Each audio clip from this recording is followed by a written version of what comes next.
안녕하십니까. 감면의 성도님들, 주일오후 성경공부에 오신 것을 환영합니다.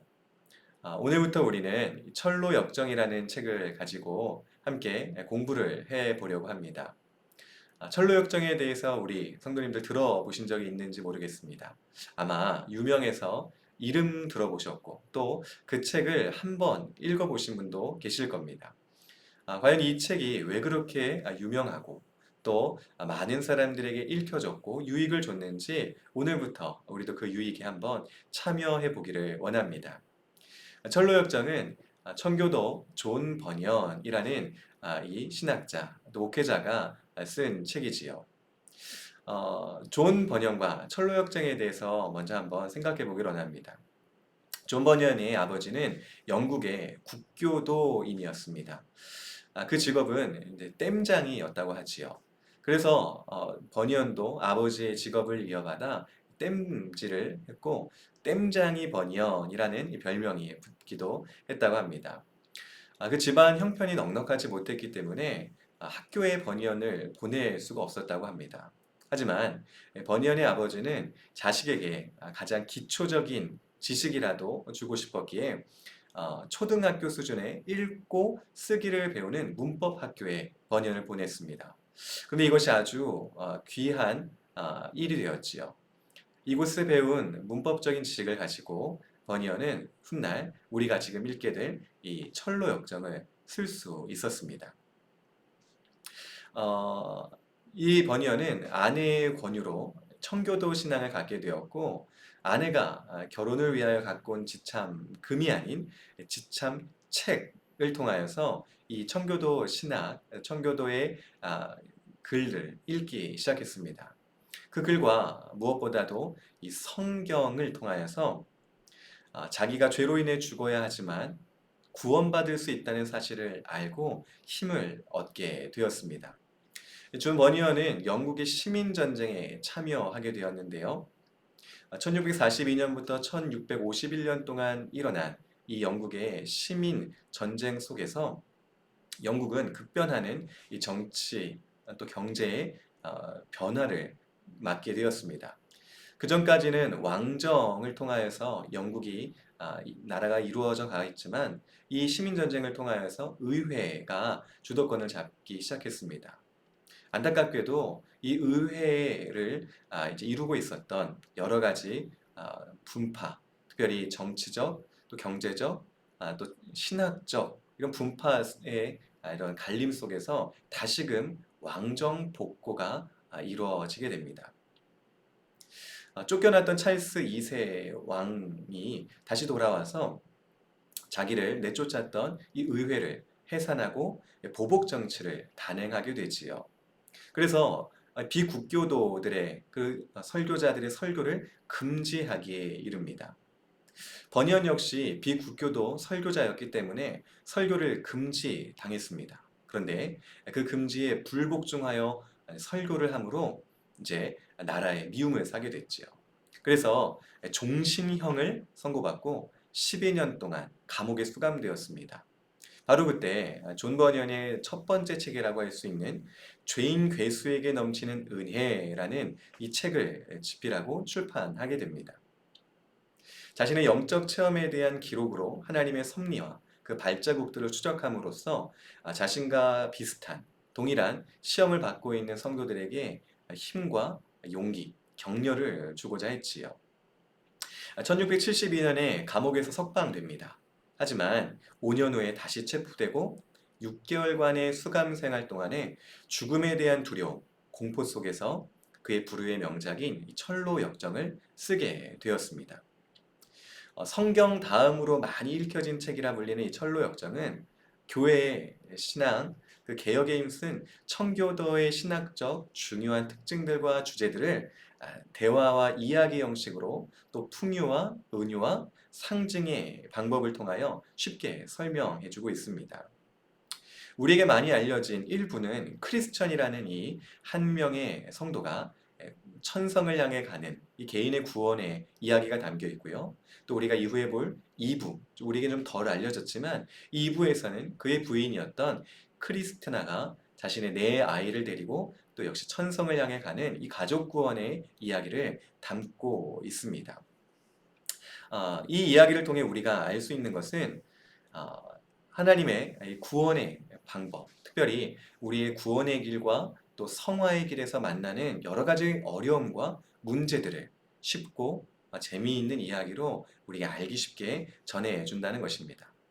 우리가 성경에서 추상적인 개념들, 이것들을 만나는 등장인물 또 장소들로 인격화, 구체화시켜서 우리의 삶에 잘 이해되도록 번연은 이 책을 쓰고 있습니다. 설교의 황태자라 불렸던 스펄전은 이 책을 100번 이상 읽었다라고 말하고 또 그의 영감의 근원이 되었다라고 말하기도 하였습니다. 이 책의 서론에서 버니어는 진귀하고 유익한 것을 원하는가? 우화 속에서 진리를 찾고 싶은가? 깊은 묵상에 잠겨보고 싶은가? 책을 읽으면서 처음부터 끝까지 온전히 다 이해할 수 없어도 자신을 돌아보며 축복받은 백성인지 알고 싶지 않은가? 그렇다면 어서 오라! 이 책을 향해 그대의 마음을 열어놓으라! 라고 말하였습니다. 잠깐 우리 이 한국에 전해진 철로역정 이야기를 하고 넘어가려고 합니다. 지금 보시는 이 아주 오래된 책 표지가 있지요. 아, 철로역병이라고 우리나라 말로 번역된 이 책이 있습니다.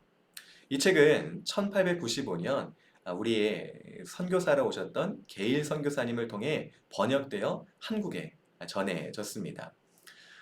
이 책에는 42점의 사파가 그려져 있는데 우리 조선 풍속화의 아주 명인이라고 할 수 있는 기산 김중근에 의해서 이 사파가 그려졌다고 합니다.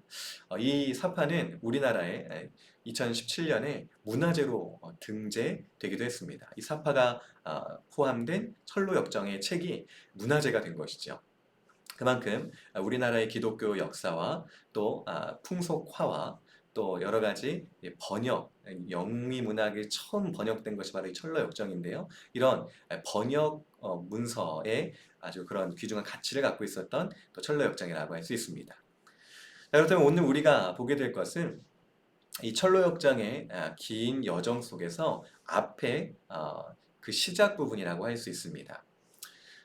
장망성이라고 장차 멸망할 성이라는 이 성에서 한 사람이 자신의 모습을 깨닫고 전도자를 만나고 그리고 그 순례길을 시작하는 또 그 안에서 첫 시험을 당하는 이 일을 우리가 오늘 함께 살펴보려고 합니다. 처음에 이 장망성에서 한 남자가 등장합니다. 버니어는 그 이야기를 시작하면서 내가 꿈에 한 남자를 보았다라고 말하고 있지요. 그 남자의 옷차림과 또 그가 가지고 있는 짐과 또 그의 표정과 모습이 참 독특합니다. 꿈을 꾸었는데 남루한 옷을 입은 남자가 자기 집을 등지고 서 있는 것을 보았다. 손에는 책 한 권을, 등에는 무거운 짐을 짊어진 그 남자는 책을 펴서 읽더니 몸을 떨며 흐느껴 울었다. 그러고는 더 이상 참을 수 없었던지 통곡하며 울부짖었다. 어떻게 해야 하나? 번연은 이 첫 번째 장면을 통해서 우리에게 몇 가지 사실을 알려주고 있습니다.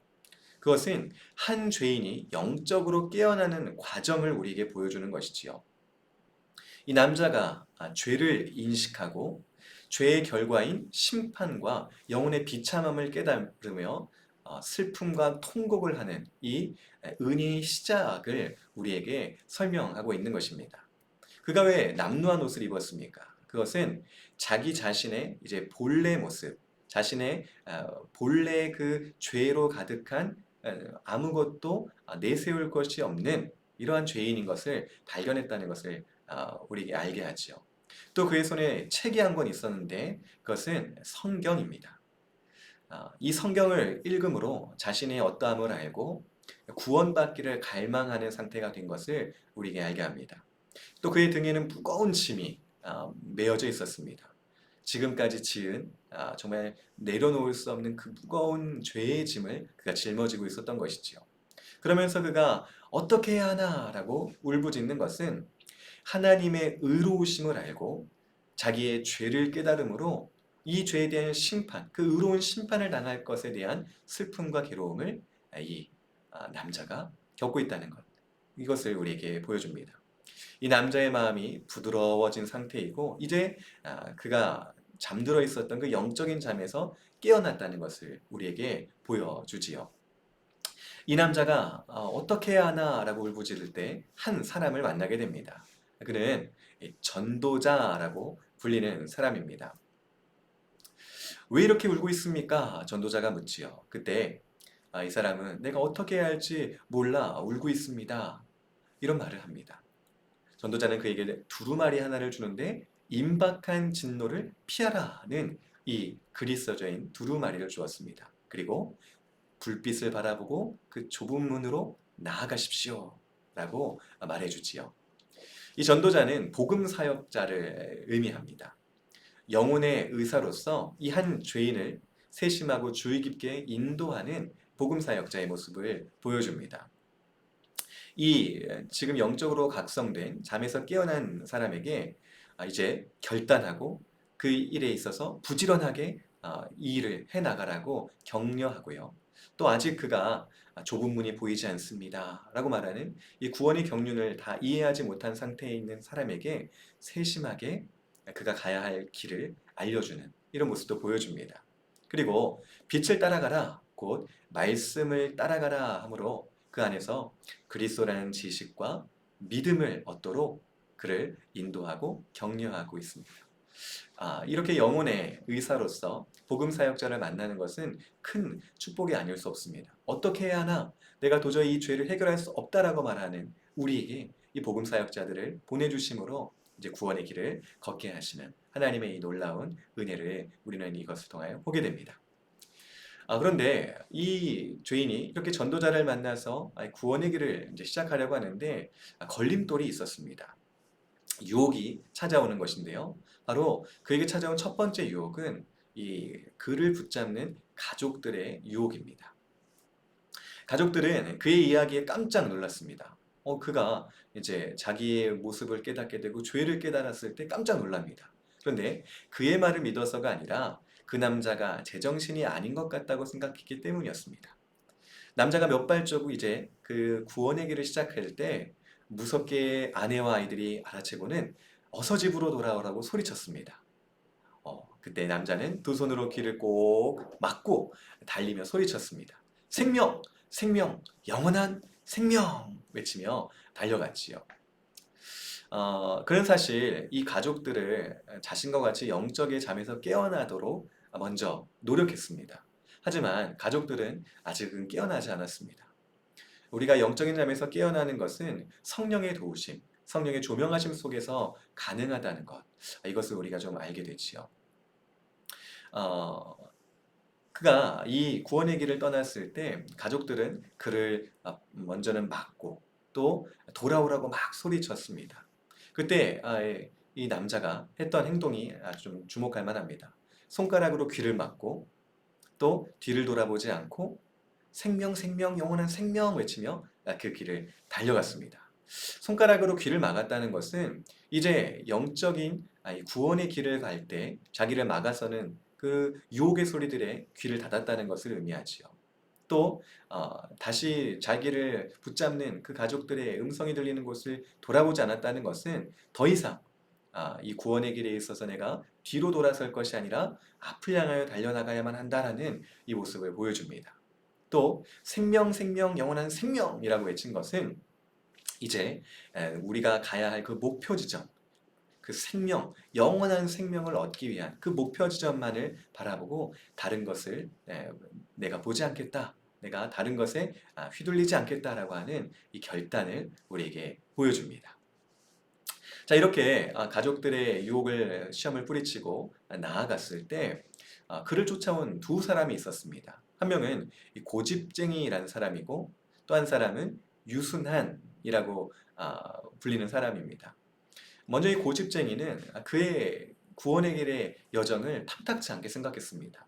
그는 야 여기 더 좋은 안락한 이곳이 있는데 왜 그곳을 가려고 하느냐라고 하며 그를 만류하고 그를 비난합니다.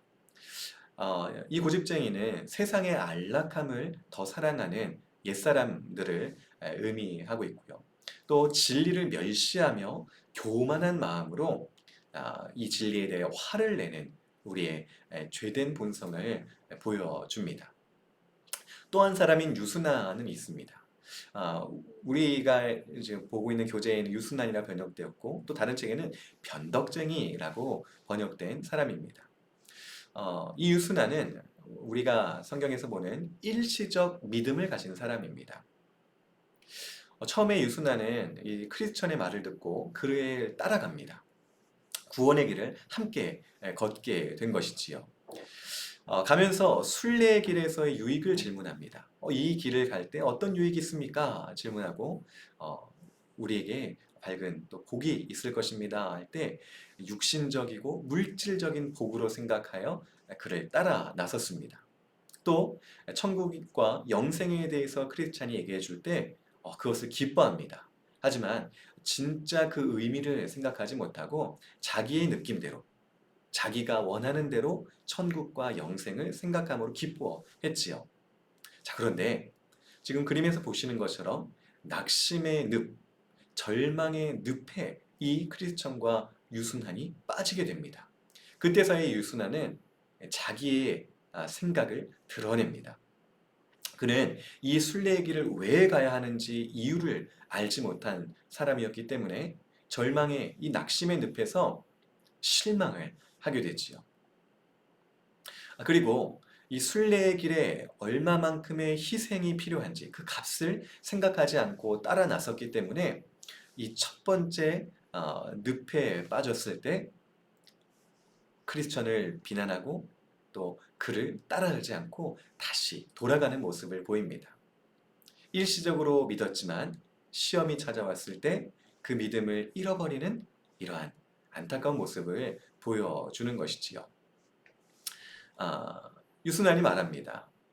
지금까지 오면서 내게 말한 행복이란 게 이런 겁니까? 출발부터 이런 꼴인데 목적지까지 가는 동안 겪을 일을 더 이상 말할 필요가 없겠습니다. 이 늪에서 살아나간다면 그 멋지다는 나라에 혼자 가시오! 라고 하며 다시 절망, 그 멸망할 장망성으로 돌아갑니다. 사실 이 낙심의 수렁은 이제 예수를 믿기 시작했을 때 우리가 처음 만나는 이 내면의 시험을 의미하고 있습니다. 우리가 예수를 믿기 시작했지만 영적인 각성과 또 하나님께 나의 죄에 대한 그 용서를 갈망하지만 과연 하나님이 나를 용서하실까? 과연 나를 기쁘게 받아주실까? 내가 지은 죄가 이렇게나 많은데 내가 쌓은 그러한 범죄들이 이렇게 많은데 과연 하나님이 나를 용서하실 수 있을까? 나를 기뻐하실까 하며 그 많은 낙심과 그 많은 절망들이 이 늪을 이루고 있었던 것이지요. 아마 이 유순한, 이 변덕쟁이도 일시적으로 믿었지만 이 절망의 늪에 빠짐으로 마음의 낙심과 절망을 통하여 다시금 자기가 있었던 곳으로 돌아가는 모습을 가진 것 같습니다. 자, 크리스천은 어떨까요? 유순환처럼 다시 자기가 떠나온 장망성으로 돌아갔을까요? 그렇지 않았습니다. 다행히도 하나님께서는 이 크리스천을 위하여서 그 은혜의 손길을 예비해 두셨습니다. 그가 만난 도움이라는 사람이 있었지요. 하나님께서는 우리가 이런 절망과 낙심을 만날 때 하나님의 도움, 특별히 하나님의 손으로 예비해 놓으신 하나님의 사역자들을 준비시켜 놓고 계십니다. 그것이 말씀의 사역자일 수도 있고 또 우리 옆에 있는 성도일 수도 있습니다. 우리가 낙심과 절망에 빠졌을 때 하나님의 손이 되어 우리에게 손을 내밀고 다시금 일으켜주는 이러한 하나님의 은혜를 예비해 놓으신 것이죠. 또 사실 이 절망의 늪에는 잘 찾아보면 하나님이 두신 든든한 발판도 있었습니다. 하지만 그것을 우리가 주의 깊게 살피지 않으면 그 발판을 살펴볼 수 없지요. 또 좁은 문 쪽으로 가면 갈수록 단단해지는 땅도 만들어 놓으셨습니다. 이것을 보면 낙심과 절망에 빠졌을 때 하나님은 거기서 우리가 멈추고 돌아가기를 원하시는 것이 아니라 더욱 하나님의 나라를 향하여 그 구원의 목적지를 향하여 나아오도록 원하시고 또 그 도움을 예비하신다는 것을 알게 하십니다. 크리스천은 다행히 이 도움의 손길을 붙잡고 절망의 늪을, 낙심의 늪을 빠져나옵니다. 그리고 그가 전도자에게 들었던 좁은 문, 그 빛을 향하여 계속해서 발걸음을 옮기게 되지요. 여기까지가 철로역정 챕터 첫 번째 챕터의 내용이었습니다. 어떻습니까, 여러분? 존 번연이 이 책을 통하여서 우리에게 말하고자 하는 이 구원의 길, 또 구원의 과정, 성화의 과정에 대해서 이제 첫 발을 떼셨는데 어떠십니까? 책을 읽어보고 싶다라는 열망이 들지 않으십니까? 그렇다면 좋은, 바른 그런 유익을 얻으신 겁니다. 오늘 이 챕터 첫 번째 챕터를 통하여서 우리에게 하나님께서 영적인 각성을 요구하시고 또 이 복음의 빛, 이 전도자의 그 빛을 따라 그 말씀을 따라 우리가 하나님의 그 구원의 길로 향하여 나가기를 원하신다는 것을 깨닫기를 원합니다. 또 우리에게 이 구원의 길을 갈 때 여러 가지 시험이 찾아오지만 낙심하지 않고 또 뒤돌아보지 않고 돌아가지 않고 하나님께서 원하시는 그 목적지를 향하여 우리가 끝까지 나아가야 하겠습니다.